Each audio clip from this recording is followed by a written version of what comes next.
All right, so I'm going to kind of talk about three different areas, and first is kind of the philosophy. So we're going to first talk about four myths that people have surrounding multiplication. And that's the first one is that memorizing math facts is bad. And so I think people say this, and this is going around and has been for years, because they're kind of getting memorizing mixed up with learning, and they're not the same thing. In fact, learning is the most important part of the whole process, but learning is where students are building like the conceptual understanding. They are internalizing what it actually means. And so that is the main part. That is the most important part. But gaining automaticity is also just as important for students as they're getting ready to move up into the higher grades that they're going to be going. So automaticity is just being able to do things without occupying your mind with the lower level details required. So automaticity is where you just do things automatically, just like it sounds. Reading requires automaticity, and no one really ever says anything about like memorizing those sight words is not good, because we understand that knowing those sight words, it doesn't really affect your ability to sound out other words. It just gives you more brain power when you do have to sound out those words. So in math, every problem you solve requires lots of brain bandwidth, and we only have so much. And so if you're looking at a problem like this, which is like a fifth grade problem, you really have all these other problems embedded in there. And so when the students have to spend all of their energy trying to just solve these problems, it doesn't give them a lot of brain bandwidth left to find the answers. And so they end up making little mistakes, like this is how they forget to, have a zero as a placeholder. They're using up all their brain power already, and then they make little mistakes. So automaticity really is just the result of three things. It's learning it first, and then repeating it and practicing it over and over and over. So we don't want to underestimate the learning portion. That is the most important part. And so when I talk about memorizing, I'm not trying to take anything away from learning. In fact, students should be spending about 80% of their time learning new math. And then they need to spend about 20% of the time spiraling and building automaticity like that. So learning happens when you're doing all of your whole group lessons, you're having the students use manipulatives and models and things like that. It's when you're in whole group and small group. So that is the most important part. And building automaticity is next. And you do that by doing more rote things like practicing flashcards, practicing practice sheets, and games. Games are usually never in a center to help a student learn something. They're usually just there to reinforce. So memorizing math facts is not bad. It really isn't. All of my experience tells me that learning math facts is good. All right, myth number 2 is that not all students can memorize their facts. And I never like to generalize and say all students or no students. But in my experience, and every year I've taught, I've done a math multiplication program like this, most students can. Not every student I've ever had, but almost every student I ever had. In fact, they love it because they go from feeling overwhelmed with math because it's too hard. Everything they do is too much. And then they move from feeling overwhelmed to feeling confident, because now doing a long division problem is not hard. They know all the little things that go into that. So this quote is about, you don't have to see the whole stairway, you just have to take the first step. And that's what this program's all about. It is just going one step to the next, to the next, to the next. And it's a systemized process that leads students through it step by step. So it starts off really easy. It starts off by having students just learn their ones family. All the students can do that right from day one. And that is what starts building confidence right away. And then we add on the twos. The twos aren't bad either because they've been learning doubles since they were in first grade and second grade. So we're still kind of building confidence in that. And you might think we would go to 3 next, but instead we go to the 10s. And that's because 10s are the next easiest type of problems to solve. So we keep going in the same way. 5s are next because most of the kids learned to count by 5s when they were very young. And they also know how to, they learned how to skip count, but also they've been practicing the hands on a clock. So there's lots of things that make 5s easy for them to learn. And then we go on 4s. But the cool thing is as we continue learning in this way, the new facts that they have to learn, as you can see on this graph, get smaller and smaller. So by the time they get to the really hard ones, like the 7s and 8s, there's hardly anything for them to learn. They've already learned it all. And then by the time they get to the 12s, well, there's nothing else to learn. They've already learned all the other ones except for 12 by 12.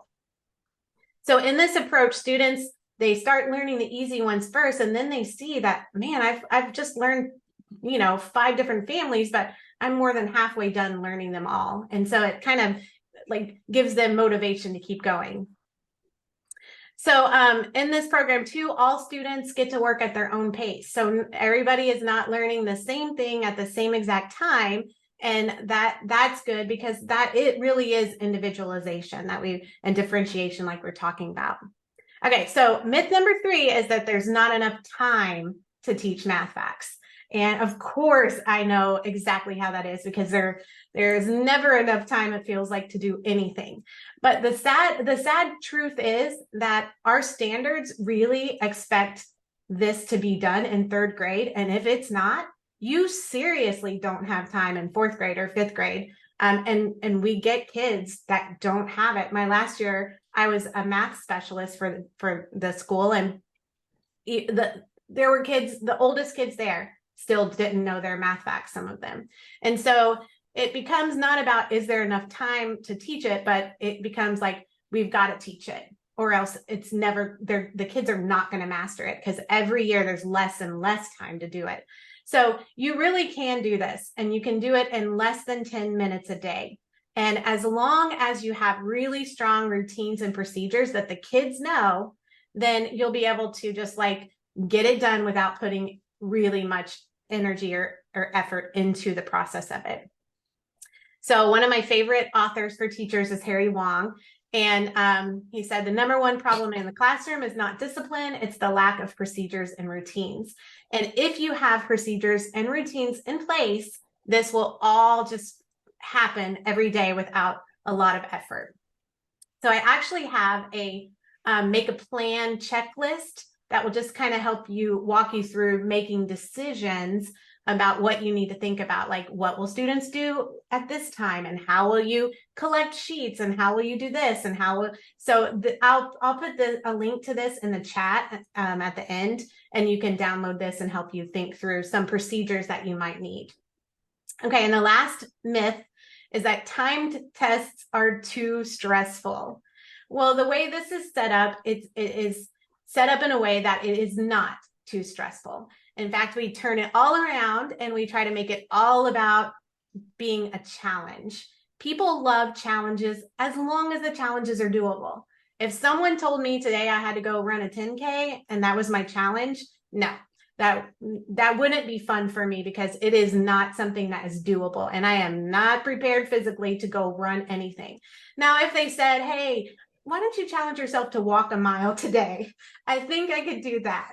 And if at the end I got a lot of praise and I felt good about myself, I would have liked that challenge. And that's what we're trying to do. We're trying to focus on growth, not mastery. And we're focused on making gains, not completion. So how we do that in this program is we count up instead of counting down. So that there's not that, oh my gosh, I am so sorry about my dogs because they're bad. But so we have a predetermined stop time. So instead of ever having like the 5, 4, 3, 2, 1 feeling and you're trying to rush and finish, you don't get that with this. There's a predetermined stop time, and students get to stop when the stop time happens. They don't have to finish. So it takes away a lot of that anxiety. And we really focus on just challenge yourself to get one more problem done today than you did yesterday. It's all about growth. Oops, going the wrong way. All right, so practice creates confidence and confidence empowers you. So this is all set up so that students are learning very step by step, and we're making it so that it's never too hard. It starts off easy and there is some challenge, but it's never too hard. And so they start to feel empowered, and you'll see that empowerment when you're teaching hard problems like long multiplication, and they have to know all these facts inside of one problem. So that's kind of like the background of this program and why I love it. And so now we're going to talk about the program itself. So this is a program it's a quick program. It's student facilitated. You can use it paper or digital. It is self-paced, so every student is individualized in their path. And then it's so easy to track student growth. You can see them moving and growing. So it is a program that is based on individualized learning and also daily acquisition. So this is something that you would want to do most every day in your classroom to get the best results. If you do it every day, you're going to be blown away by the results. So this program is called the Factz, and it ends with a Z instead of an S because the whole thing is based on an A to Z flow. So everybody starts at A. So everybody starts at A, and then there's the system that they're going to work through, and then everybody stops at Z. But they don't really stop at Z because it's a spiral. So they're going to keep learning. So basically there's 26 different lessons. A is the easiest. Z is, I said, the most difficult. It's not really the most difficult, but it is the last one. And then it spirals and spirals again because the students will get faster. They'll get more automaticity as they go. So I just said that there are 26 letters that they're going to work through from A to Z, but there's only 12 fact families. And that's because they are going to have spiraled practices in between. So let's look at A. So everybody starts on A, and A is all the times one families. If we look closer, you can see that it has like times one there, and then you can see across here that the facts are in order, and then on the next row they're in order with the flip of it. Every time we introduce a new fact family, they get this along the top, and that helps them as they're learning the facts. In fact, like kids will do the top two rows, which are pretty easy for them because they know repeated addition and they know skip counting. So they have enough skills to kind of get this down. And then as they go to the rest of it that's mixed up, they can always look back and see, oh, what was 6 times 1 again? Oh, yeah. And that's totally okay because every time they look back, their brain is making that connection that that's the answer. Now, because the program is timed, they can't completely rely on that. They won't have enough fluency to move forward unless they don't have to look at those and copy down the answers. So it is a scaffold, and it is there to help them as they're learning it, but it's not gonna keep them from actually learning it. It's just gonna help them. So after they pass paper A, then they go on to paper B, and paper B is the same thing other than it's times 2 family. So the first 2 rows are in order and the rest of it is mixed up. And so once they pass this page, then they're ready to move on to paper C. But paper C is not a new fact. It is just everything they've already learned mixed up. So here we have the times 1 family and the times 2 family all mixed up. And it also doesn't have those 2 rows that are in order that students can rely on. So you can see the system here helping students learn new things in a way that's not too overwhelming, but then also have them be able to practice them at the same time. So that's how the program moves from A to Z. Z is the last one, and all the facts are mixed up. So the program has some essentials. The essentials are the papers, the A to Z papers, and then also the lap cards. So the whole program is kind of based on two rules. How do you know if you get to move from A to B or B to C? Well, the first rule is that you have to go a certain speed. Now, it's up to you to decide what that speed is. And there's the accuracy is also up to you. What I have always done is I said, you have to have at least a 95% to move forward. And out of the problems that you miss, no two problems can have the same fact missed. And so basically, if they missed 3 times 5 on a page and then they missed another one that was 5 times 3 on the same page, then they don't get to pass. And the point of that is never to punish, but it's just to build the strength. You don't want a student to move on to harder things and with any weakness. And so if they're missing the same problem twice, it's probably not an accident. It's probably a little bit of a weakness there. And so we just let them stay there and get stronger on that fact before they move on.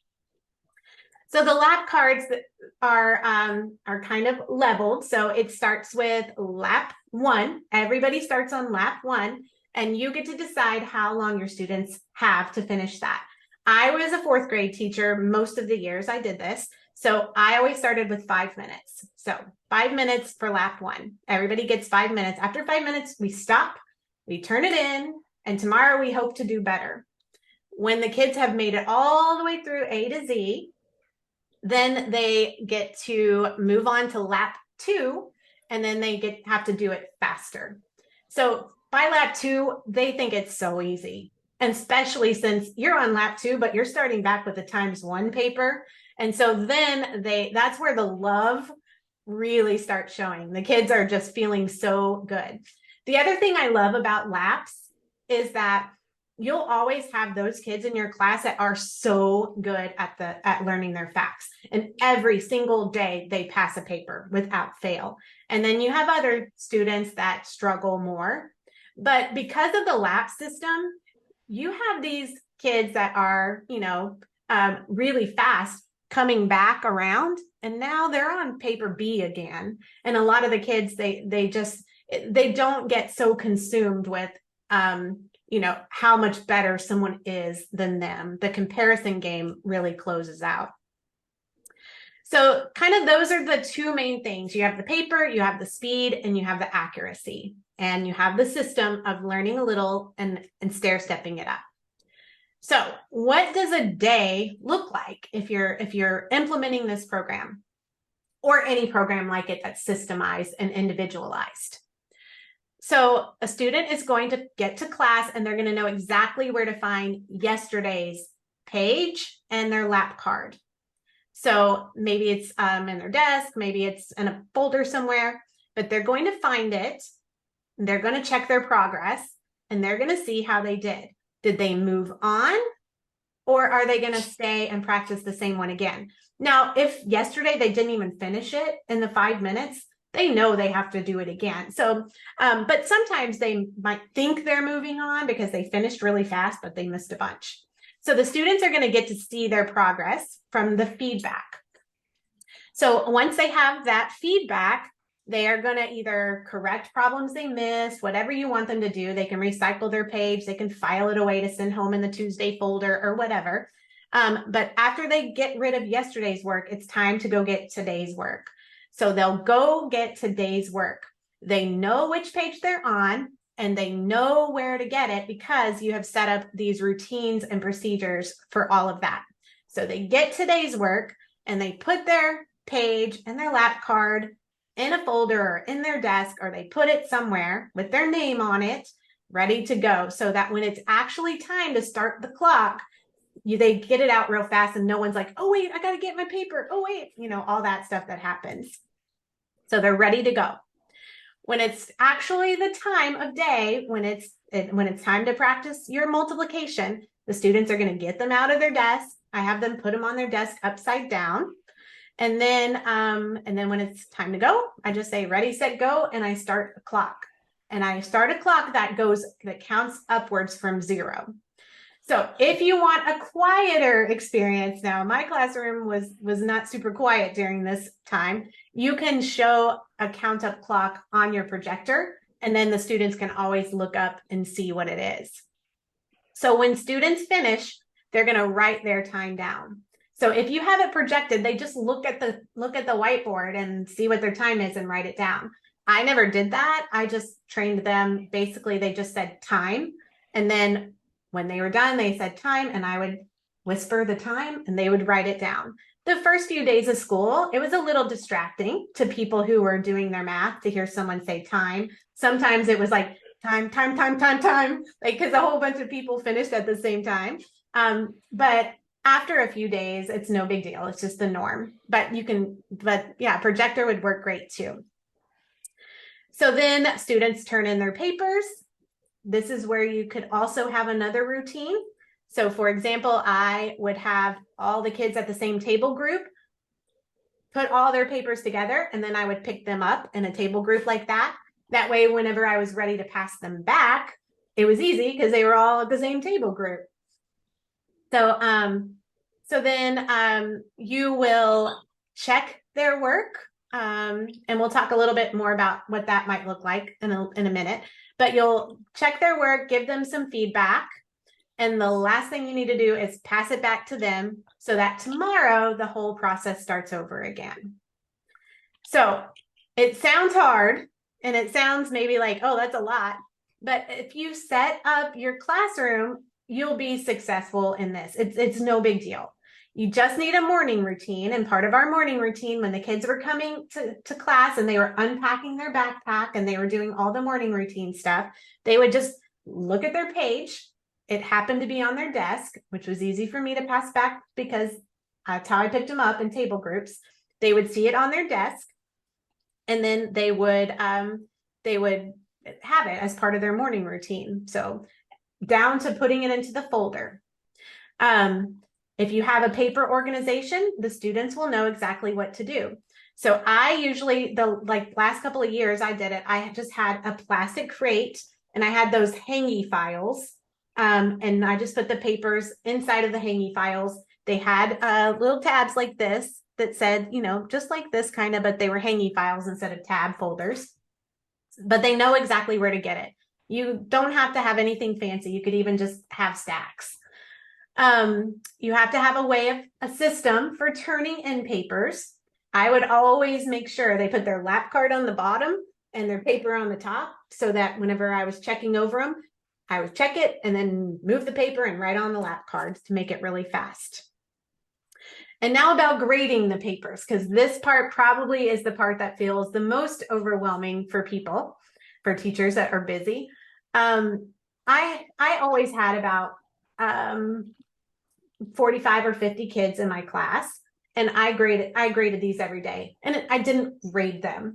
So basically what I did was, for every page, I would pick a couple of rows and just do a spot check.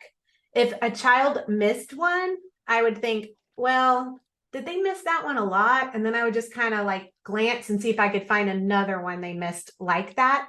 Mostly, I'm not trying to punish them or give them a grade. I'm just trying to see, are they strong enough to move forward to the next one? Or if I let them move forward to the next one, are they just going to feel overwhelmed because they weren't quite ready for it?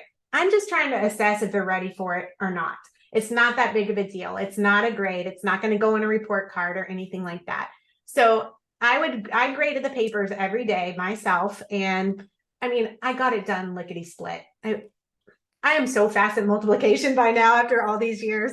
I can do these papers at like 100 problems a minute. So that's another bonus. You'll get really good at it. But you can also do other things. You can have students grade their own. You can have a student help grade if your school's okay with that. And if the students' papers who are being graded are okay with that. I wouldn't, you don't want to put anyone in a situation where they might feel uncomfortable. But there's lots of ways that you can get around it. But it is important to check over the work, because if you don't, you're just setting up the students to not have the confidence that they need to have as they move forward. So after you have graded the papers, you just need a system for passing them back. And all of this will be on that handout that I'm going to put in the chat to help you remember, like, think about, like, do I want to do this? How can I do this? And get the system in place. Just like Harry Wong said, it's the systems and the procedures and the routines that we have that make our class really strong. So the class will become a well-oiled machine. You will get all of this done with very little effort on your part. The only effort on your part is the checking, and you might have people help with that. And it all will work in this awesome way to help kids master these facts, which doesn't sound that important, but it's just as important as telling a reading teacher that these kids need to master their blends, because these little math facts become the blend of bigger math words. So what happens if a student gets stuck and they have been working on this same page all week or 2 weeks even, and they're just not passing it? Well, they need more practice. They need more learning. They need more repetition, and they need more practice. And so the Factz has a lot of games that you can use to play with your students. So let's say that you have a student on Q, which is the ×6 family, and they have been on this, they're having a hard time. Well, in the membership, you can go and you can just look at for games, and there's digital games, there's printable games. Most of them, all the digital are easy to assign. You just assign it. You don't need to copy or print or anything. And a lot of the paper games, they're also just a piece of paper. So most of them, you don't have to cut out cards or laminate things. They're pretty easy. But if students are on Q and they're needing to practice, they can find a game that's a Q game, and those games will help them practice those facts over and over again. And there's a lot to choose from, so the kids don't get bored with anything. So if, let me see this. I pulled it up inside of another tab. Okay, I'll pull it up over here. Okay, so here is the membership. And if you go to up here, math workshops, and then you click on the facts, you'll see, maybe. Okay. You will see that there is a little table of contents so that you can easily find what you're looking for. So if we wanted to find the Q games, just click there. Here's a home button so you can go back up to find something for another student. You can do the Q games, and you can just click on one. So let's say that you want this tic-tac-toe. Another trick about the membership, let me go back, is if you hold the control or command button while you click something, it will automatically click in a new tab. So because our website is a membership, we can't have right clicks, because then you could right click and save as, and then all of our resources are accessible really for anybody. So there's no right click, but if you do command or control click, it'll open in a new tab. So then, so here you are, you can download this game. And if you want to find the same game with other fact families, they'll be down below. And then if you want to find different games, different Q games, they'll be down below too. So you can find everything that way as well. Okay, so let me go back to this one. And some people, I never had a problem with this because I didn't work at a district that had any limitations, but a lot of schools are limited on how many copies that you can make. And so something like this feels like, oh my gosh, I can never do this. It's too many copies. So you can think about doing a laminated type of a thing. So you can print the different pages on cardstock. Maybe you need like 10 each or 20 each or something like that on cardstock so that they're a little more durable. And then you can give each student just one of these cheap page protectors. These page protectors are pretty much, they seem like they're the thing that the dry erase markers erase off of the best. So I love these better than laminating them. Lamination just doesn't erase very well. But if every kid has one of these things, then in the morning when they go get their paper, they just slip it in there first before they write their name on it or anything like that. So there are ways to get past kind of the paper usage. But now I did say that in the email that those of you who come here will get a bonus. And so this is the bonus. Now, let me just say that the reason it's a bonus is because no one has ever seen this or used this before. It is something that that is not tested, and I haven't used it with any real students yet. But since you're here, I thought maybe you would could be some of the first people to try it out with your students and see how it goes. But I have created a whole like a digital way of using it. So let me close that out and I'll just show you over here. So this will this will kind of alleviate a lot of hesitations or fears that you might be having currently. So this is just a website that you can go to, and you will log in. So let me log out just so I'll show you. So this is what you and your students will see. Because this is a beta, there's no accounts or anything like that. So everybody just uses the same password. So that's just the password to get in. So it is password protected just so everybody on the internet can't access it. But the system is not collecting any information from your students or from you or anything like that. So once you log in, your students will see this exact thing. So it's set up the same way where it has A to Z. And then when they click on it, it will just have the problems in a digital form. So the students can, I think, can press tab, or I'm going to get some wrong just because. Let's see if there's any more. I was trying to find the same ones. Okay, just trying to get some wrong so you can see what happens. All right, so notice there's a clock right here counting up. And these are all the same facts that are on the paper one. In fact, if you go to one that's in like an introduction to a new fact, it still has them in order along the top. So if you resize it, you can get it to where it's exactly like the worksheets. So then you submit it. And so when they submit it, they do have to put their name. Now, none of this is collected, but still, you know, they can even just put like their class number or something. So they don't have to be putting their name in the system, but really it's for you. So I'll just put my name. And so I can see the time, how many I got correct, and even the wrong answers that I got. So I can see right here that they missed the same fact twice. And so they probably shouldn't move on. So then once you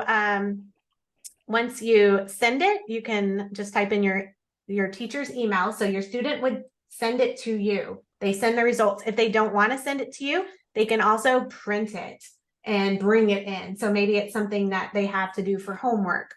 But if they do email it to you, it's going to come to your email. And then in the subject line, it will say the paper they're on, their name. It will tell all the stats. So you'll find out how long it took them. All the stuff you need is right in the subject line. The only thing that's in the body of the email is the problems they missed. So it'll make it easy for you when you're going through it, just to quickly look and scan without having to click on anything or open up anything.